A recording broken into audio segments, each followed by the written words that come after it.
Good morning. My name is Tim Mearns, Operations Section Chief for CAL FIRE Incident Management Team 6, with your morning briefing for the Caldor incident for Tuesday, August the 31st. Although our fire has gained more acreage now to about 191,000 acres, we still celebrate a number of victories. And over the last several days, we talked about terminology and symbology on the map, and we also talked about the sign that there's good progress. And that sign primarily is through lines of containment, which is black line on the map. And as I'm sure you've noticed here, there's a lot more black line already on this western side of the map. So if we start here at this branch break, moving into the initial area of origin of the fire, as you see, everything still is well contained in here around the Grizzly Flats area.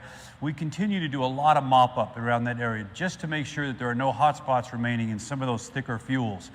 We've talked a lot in the last several days about this area we call Division D, Division Delta, this finger of fire which comes out towards Sly Park.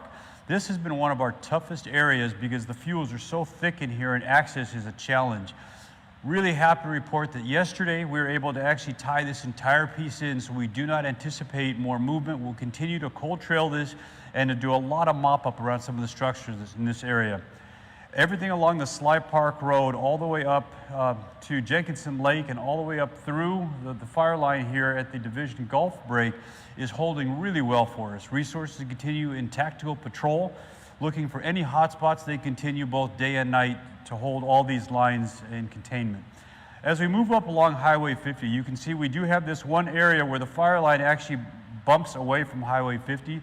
We still do have active fire in there, so that's a concern for us as these winds continue to push at this area.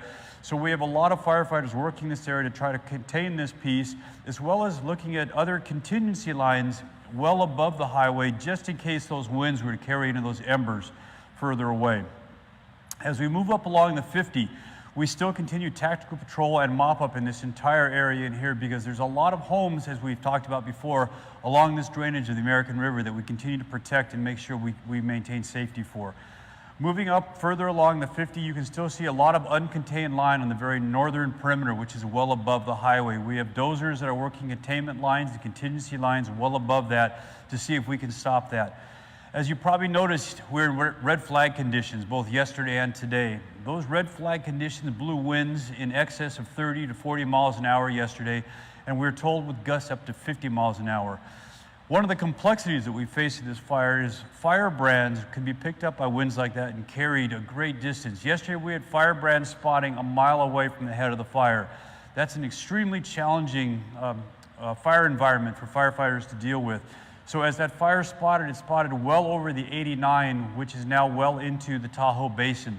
So firefighters all night long were doing structure prep and structure defense in a large part of this area here, down the 50 towards the 89. That continues to be our #1 priority because we have so many structures to watch out for in there. Even though this area is an evac, and luckily we have all the public out of it, firefighters will remain in this area to work on that structure defense. As we move down into Branch 15, a lot of work was happening in here all of last night.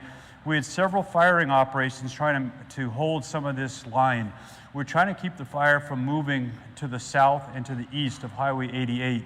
So a large firing operation came off this Mormon Immigrant Trail and up the 88 last night. You may have seen some of the smoke headers off that.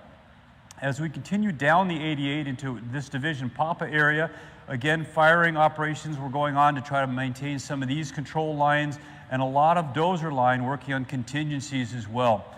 And then as we work along the bottom of the fire, we talked several days ago about the containment line that's shown by black all the way from this branch break to the original point of origin branch break.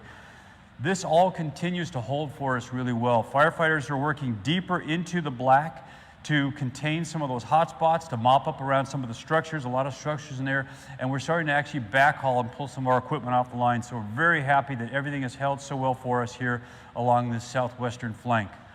That's the end of my presentation.